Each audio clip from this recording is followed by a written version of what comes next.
It's probably no secret to Chronicle viewers that your humble reporter enjoys breakfast at a classic New England diner, and I find it almost impossible to pass by an authentic country store.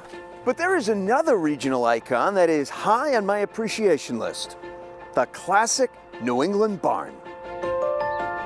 These humble yet dignified structures come in an infinite variety, some filled with animals, of course, others left to waste away, though traces of their past can sometimes surface unexpectedly. Thank God Almighty, we are free at last. Then there are those barns enjoying a second life and new popularity for celebration. You may now kiss the bride.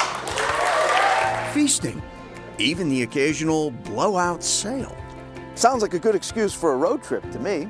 You know, poke around and see what sorts of stories are hidden behind those old barn doors. So buckle up, we're headed off on a barn voyage.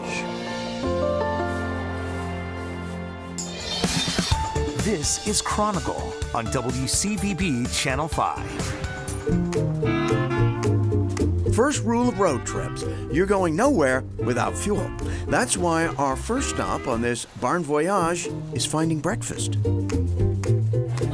Open for breakfast and lunch, Parker's Maple Barn has been pouring it on for more than 50 years here in Mason, New Hampshire, just north of Pepperell and the Mass state line. We're out in the middle of nowhere. 35 years ago, Ron Roberts and his wife sat down to eat in the barn for the first time, and they were sold.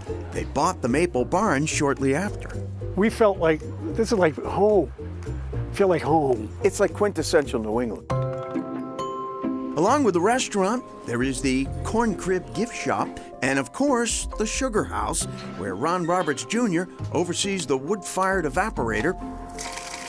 Spring is high season here in the sugaring world.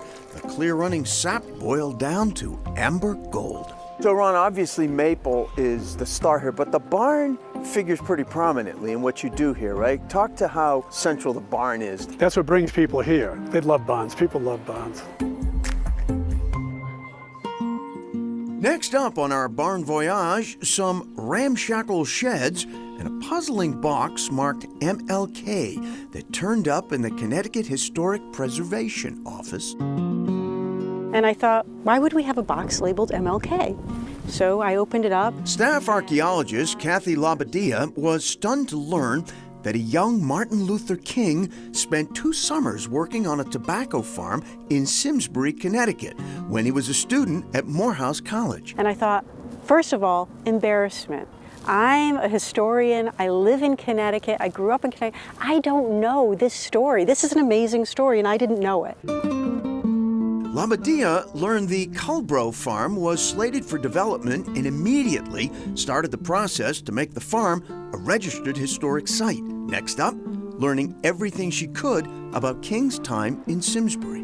Little did Labadia know at the time, but much of the research had already been done for her by a group of local teenagers. It had always been a myth that MLK was in town and a legend. Tara Willerup of the Simsbury Free Library tells us that in 2010, Rich Curtis, a social studies teacher at Simsbury High School, challenged his students to find out what they could about Martin Luther King and their own town. The end result? Summers of Freedom, a student-made documentary. Martin Luther King Jr. spent the summers of 1944 and 1947 working on a tobacco farm in Simsbury, Connecticut. It was an experience that would change his life. Pouring through archival letters and recordings, the students learned that the summers spent in Simsbury had a profound effect on the young King, his first exposure to life outside the segregated South. Yesterday, we went to Hartford. We had a really nice time there. I never thought that a person of my race could eat anywhere, but we ate at one of the finest restaurants in Hartford. In fact, on his application to seminary school, King cites his time in Simsbury as a turning point in his life. The decision came about in the summer of 1944, when I felt an inescapable urge to serve society. In short, I felt a sense of responsibility which I could not escape. The student documentary has made quite a splash, with attention from NBC News and the New York Times. And though the film is now more than 10 years old, the project is far from over. New students sign on every year to continue its work. Current senior, Alex Vargas.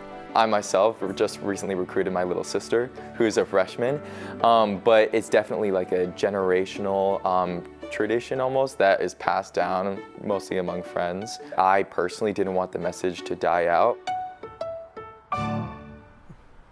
And later in the show, we'll have more on the current efforts to preserve the old tobacco farm in Simsbury. And you might have noticed there's a memorial in front of the Simsbury Library. We'll have more on that coming up a bit later in the show.